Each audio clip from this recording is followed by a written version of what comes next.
pagi semuanya. Saat ini kita bertemu kembali dalam pelajaran Agama Katolik dan Budi Pekerti kelas 7. Hari ini kita akan belajar tentang Yesus Sang Pengampun. Sebelum kita memasuki pelajaran materi, marilah kita berdoa terlebih dahulu. Dalam nama Bapa dan Putra dan Roh Kudus. Amin.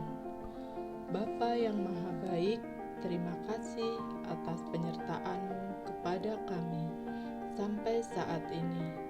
Berkatilah kami hari ini teristimewa.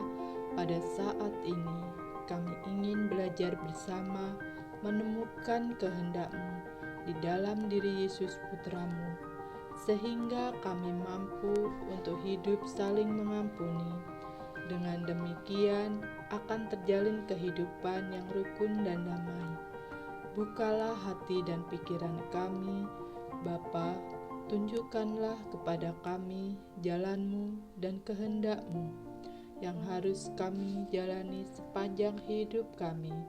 Demi Kristus Tuhan dan Juru Selamat kami. Amin. Dalam nama Bapa dan Putra dan Roh Kudus. Amin. Anak-anakku yang terkasih, mari kita mulai materi hari ini adalah Yesus Sang Pengampun. Dalam kehidupan kita, sering kita lihat bahwa tidak semua orang bila melakukan kesalahan cepat-cepat untuk meminta maaf atas kesalahannya. Demikian pula tidak semua orang yang mau dengan senang hati untuk memaafkan atau memberi pengampunan kepada orang yang bersalah dan berusaha meminta maaf atau mohon pengampunan padanya. Apalagi jika dirasa bahwa kesalahannya sungguh terlalu berat dan menyakitkan. Kita semua pernah mempunyai kesalahan, tetapi apa sih faktor yang dapat menyebabkan orang sulit untuk memaafkan atau juga orang sulit untuk meminta maaf atas kesalahannya? Nah, yang pertama, keinginan untuk mempertahankan harga diri atau wibawa. Yang kedua, gengsi untuk meminta maaf. Yang ketiga, egois dan mau menang sendiri, jadi tidak mau meminta maaf bahwa ia yang bersalah atau kita yang bersalah. Jadi keegoisan dan mau menang sendiri itu masih menguasai diri kita. Nah, makanya kita dibutuhkan untuk rendah hati. Ketidakmampuan memaafkan atau mengampuni dapat mengakibatkan yang pertama, menumbuhkan rasa dendam yang sesungguhnya dapat merugikan diri sendiri. Yang kedua, orang yang bersalah pada akhirnya menanggung rasa bersalah secara berkepanjangan. Terus yang ketiga, tumbuhnya permusuhan dan kebencian yang setiap kita bertemu selalu membuang muka. Setiap kita mau telepon, mau chat, terasa masih ada rasa gengsi. Nah, meminta maaf atau memberi pengampunan sesungguhnya dapat menguntungkan, baik bagi yang bersalah maupun bagi orang yang telah dirugikan. Maka ini betul-betul butuh kesadaran dan butuh kerendahan hati dari kedua belah pihak. Dengan mau mengampuni ataupun mau meminta maaf akan dapat menjadikan hati kita tenang, tentram, damai, jauh dari segala permusuhan dan dendam. Bahkan dengan memaafkan atau meminta maaf, hubungan kita dengan sesama dan dengan Tuhan akan tetap terjalin dengan harmonis dan menyenangkan. Yesus saja mau mengampuni, maka kita belajar dari Tuhan Yesus dalam memberikan pengampunan kepada sesama. Diambil dari Injil Matius bab 18 ayat 21 sampai 35. Dari sini kita dapat belajar Yesus mengoreksi pendapat Petrus.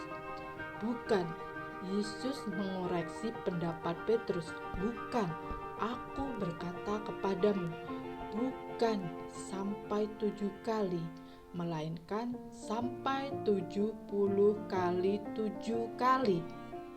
Pengampunan itu tanpa batas, tanpa perhitungan berkata kepadamu, bukan sampai 7 kali, melainkan sampai 70 kali 7 kali. Pengampunan itu tanpa batas, tanpa perhitungan. Nah, pada kesempatan lain, Yesus melakukan pengampunan kepada perempuan yang kedapatan berzina, kepada perempuan yang berdosa ini. Yesus tidak mengadili, tetapi memberi kesempatan kepada perempuan tersebut untuk berubah dan tidak melakukan dosa lagi. Yesus memberi kesempatan kepada pendosa itu untuk bertobat. Kesediaan untuk mengampuni merupakan kualitas spiritualitas yang tinggi. Semakin mampu mengampuni berarti kita semakin diperkaya oleh kasih Allah, semakin dimampukan untuk dipakai sebagai alatnya secara tepat. Maka kita tidak boleh egois, tidak boleh memenang sendiri. Marilah kalau kita mempunyai kesalahan, belajar rendah hati untuk minta maaf, atau belajar untuk memaafkan orang lain. Belajar dari Yesus yang menjadi sang pengampun teladan kita. Lewis Smedes di dalam bukunya yang berjudul Mengampuni dan Melupakan atau Forgive and Forget menuliskan ada 4 tahap pemberian maaf. Yang pertama, sakit hati. Sakit hati yang kita terima ketika kita mendapat celah, kita mendapat merasa sudah benar tetapi masih tetap disalahkan, itu pasti kita akan semua merasakan sakit hati. Yang kedua, membenci. Ketika kita sudah mengerjakan sesuatu dengan benar, tetapi tiba-tiba disalahkan atau difitnah, itu ada rasa membenci, itu pasti di dalam diri kita, itu pasti ada. Karena kita adalah manusia yang punya kelemahan, tetapi rasa sakit hati, benci, itu kita berusaha untuk menyembuhkan semuanya itu lewat kemauan dari diri kita. Yang pertama, menyadari kesalahan kita. Bukan kita selalu melihat kesalahan orang lain, tetapi kita juga introspeksi diri dalam hati kita. Kita juga belajar bahwa Tuhan Yesus juga mampu mengampuni orang lain, mampu mengampuni yang bersalah kepadanya. Maka kita diajak untuk belajar meneladani Tuhan Yesus mampu untuk memaafkan atau dimaafkan. Nah, setelah kita mampu menyembuhkan rasa sakit, rasa benci kita dapat berjalan bersama kembali. Kita lahir secara normal, kita lahir secara baru, secara iman. Sehingga tidak ada lagi dendam, tidak ada lagi egois, tidak ada lagi gengsi, apalagi rasa sakit hati atau membenci. Nah, adik-adik, teman-temanku yang terkasih, hari ini kita belajar banyak tentang Yesus mengampuni. Makanya marilah kita membawa orang yang bersalah, orang yang telah menyakiti kita atau kita menyakiti dia, kita bawa mereka ke dalam doa. Kalau orang yang tidak mau memaafkan kita tetap bawa mereka dalam doa. Kita yakin bahwa dengan cara Tuhan Yesus nanti akan membukakan orang-orang yang membenci kita atau memfitnah kita. Kita dengan rendah hati juga menyadari akan kesalahan kita. Maka marilah kita tutup pelajaran ini dengan doa. Dalam nama Bapa dan Putra dan Roh Kudus. Amin. Oh rahmat yang mengagumkan, penolong hidupku, ku telah sesat didapatkan, ku buta pun sembuh. Rahmat membuatku takwa, membuatku lega, besar nian, rahmat Tuhan di awal imanku. Amin.